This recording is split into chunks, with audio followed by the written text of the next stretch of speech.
সবাই জানেন ইস্তেগফার আর তওবার মধ্যে পার্থক্য কি? কে বলতে পারবেন? ইস্তেগফার আর তওবার মধ্যে জরুরি না, তওবায় পাপ হলে তওবা করি, ব্যাপারটা কি এরকম? ইস্তেগফার হলে ভুল থেকে ফিরে আসা, তওবা হলে মানে পাপ থেকে আল্লাহর কাছে ইয়ে চাওয়া। একটা হচ্ছে উপলব্ধি আর একটা হচ্ছে রিপিট না করা।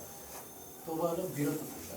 আচ্ছা, যাই হোক, ইস্তেগফার আর তওবার মধ্যে সহজ পার্থক্য হয়েছে আমাদের দেশে বলে না, একটা হয়েছে যেমন কারো হঠাৎ করে কারো গায়ে পা লাগিয়ে গেল, হ্যাঁ, আপনি কি বলেন? সরি বলেন, ঠিক না?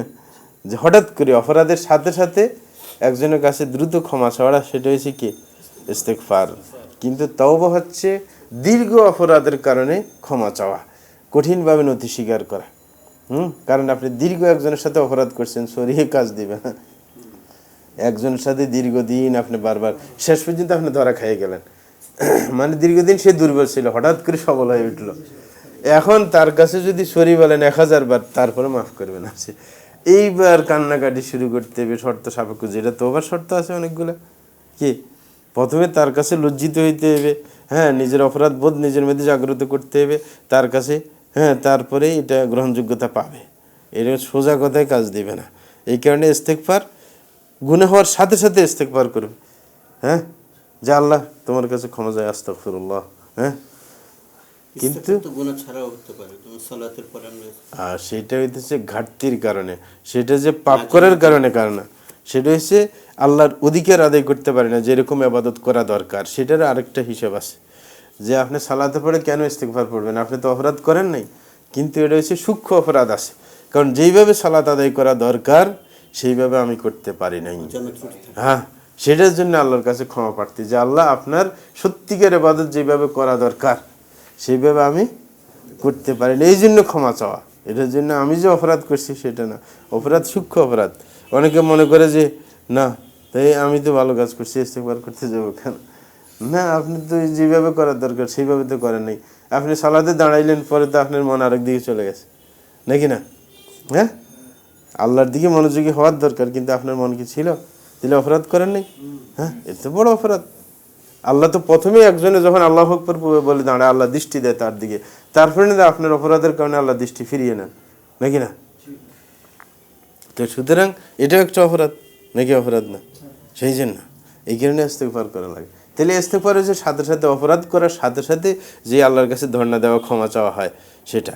কিন্তু তওবা হয়েছে দীর্ঘদিন আপনি অপরাধ করে যাইতেছেন, এখন ফেঁসে গেছেন, যে এখন বুঝলেন যে এতদিন তো আমি ভালো কাজ করিনি, তখন আপনি আল্লাহর কাছে ধর্ণা দিবেন। সেটা কিন্তু শর্ত সাপেক্ষ, সেটা কিন্তু 4টে শর্ত আছে তওবার, নাকি না? এটার মৌলিক শর্ত যেটা, এটা পাওয়া না গেলে কোন তওবাই কবুল হবে না। সেটা হচ্ছে আত-তাওবাতু হিয়ান নাদামা। যে রাসূল বলেন তওবার মূল শর্ত যেটা, এটা হচ্ছে লজ্জিত হওয়া। অনেকে আছে এমনি, আল্লাহ তোমার কাছে তওবা করে আমি, কিন্তু তার লজ্জাবোধ নাই, সে যে অপরাধ বোধ নাই, এতদিন যে অপরাধ করছে মারাত্মকভাবে, যিনি স্রষ্টা তার জমিনের উপর চলে, তার খাদ্য খেয়ে, হ্যাঁ, তার নিয়ামত ভোগ করে তার সাথে যে দুরাচার করছে, এটা মারাত্মক অপরাধ না?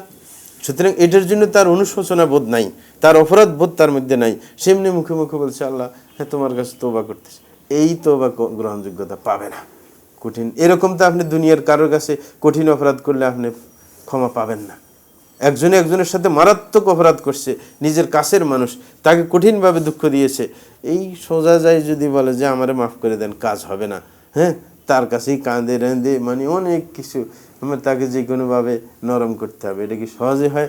মানে সে যদি বুঝে না, শুধু এমনি দেখেন না, বউয়ের শাশুড়ির সাথে কি অপরাধ করছি বিরাট, এখন গ্রামের মানুষ সবাই মিলে বিচার করে, বউ যদি হাসি হাসি কয় আচ্ছা আমি যদি অপরাধ করে থাকি তাইলে মাফ করে দিয়েন, এটা ক্ষমা চাওয়া হইলো নাকি? সে অপরাধকে স্বীকারই করতেছে না, যদি বলে যদি করে থাকি না, এটা বলতে হবে যে আমি আসলেই অপরাধ করেছি, সুতরাং আমি আর জিন্দেগিতে এরকম করবো না আপনার সাথে, আপনি মাফ করে দেন, তাইলে না তওবা করা হইলো। অপরাধ মানে স্বীকার করার পরেই তো ও মন একটু নরম হইলো, যে না বুঝতে পারছে এতদিন পরে, নাকি, যে সে আসলে অপরাধ করছে।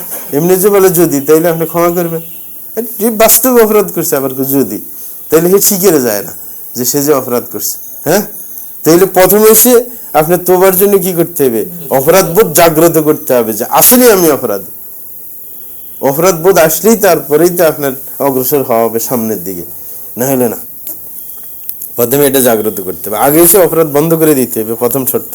কারণ অপরাধ চলাকালীন তওবা করা যায় না, অপরাধও চালায় যাবেন, ধূমপান করতেছে আবার আস্তাগফিরুল্লাহ আস্তাগফিরুল্লাহ, তাইলে কাজে তাইলে চলবে না। আগে অপরাধ বন্ধ করতে হবে, তারপরে অপরাধ বোধ জাগ্রত করতে হবে অন্তরের মধ্যে, তারপরে ভবিষ্যতে না করার ওয়াদা করতে হবে।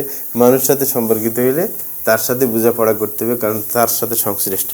এই জন্য